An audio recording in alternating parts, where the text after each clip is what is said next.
Here's one trick for balance that you probably haven't tried. Most people, when they're balancing, will inadvertently, without knowing it, drop the side, which is in the air like this, which leads to a whole collapse of this inside, and they're likely to fall inward.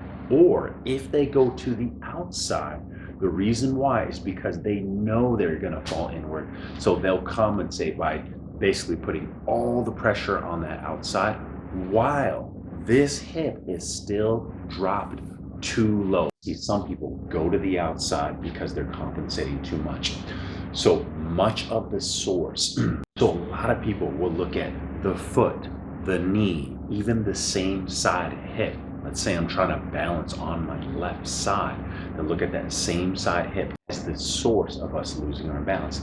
And actually, for a lot of people, it's the side in the air which is having issues, which if you correct, you're going to start to correct the other issues going on. In order to utilize this tactic to its fullest, what I want you to do, we're going to grab onto something, and if you've had a hard time balancing on one side or the other, maybe you've had some ankle injuries, maybe you've had some vestibular issues, what we're going to do is we're going to raise up this hip to a point that it's easiest for us to balance. Even if we did need to use support at first, that's okay. We want to raise this up to the point in which it's simplest and easiest for us to balance. Once we find that point, what we're going to do is tuck up the front of our pelvis a little bit and then balance on this position for 30 to 60 seconds.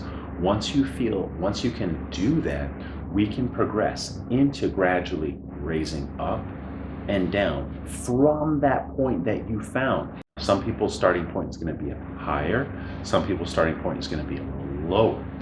But the idea is that once you find your sweet spot, then we can start to go around here, which will challenge the whole other side mechanics through the hip, the knee, and the ankle to allow you to balance properly. Now, you could have issues going on with, let's say, for instance, if I'm balancing on the left leg, this hip, this knee, or this ankle. But what this tool allows you to do is rule out the opposite sides effects, so that if you are able to find that sweet spot, but you still have a lot of issues, guess what? You ruled out that side that does have problems. Then we can start to look into the issues that are going on here. For a lot of people, the source is actually going to be the hip that's in the air. And so how we can progress this is we can first begin to go up and down nice and slowly.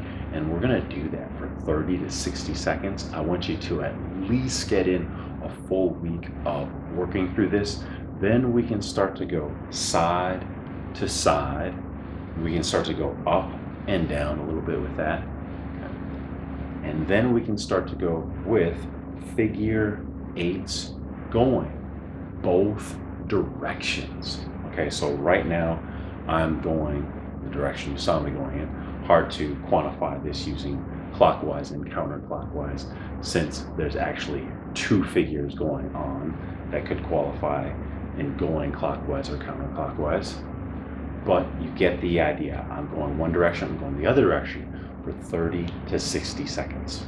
And what you might find is that one side is a lot better than the other side, and that's the side I want you to focus on. Similarly, if you want to challenge yourself, you can do a single leg. You don't want to use too much resistance, otherwise it's going to throw you off anyways, where you're doing a press or a row on one leg, making sure this hip is at least at first starting out in your sweet spot or the best spot that allows you to maintain good balance. If you haven't checked out my other balance assessment video, please check that out. My question for you is, do you have an issue with the side of the hip that's in the air that's causing your issue?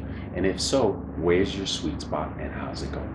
If you have any other questions on this video or treatments, let me know. I'm happy to answer them. Thanks for watching.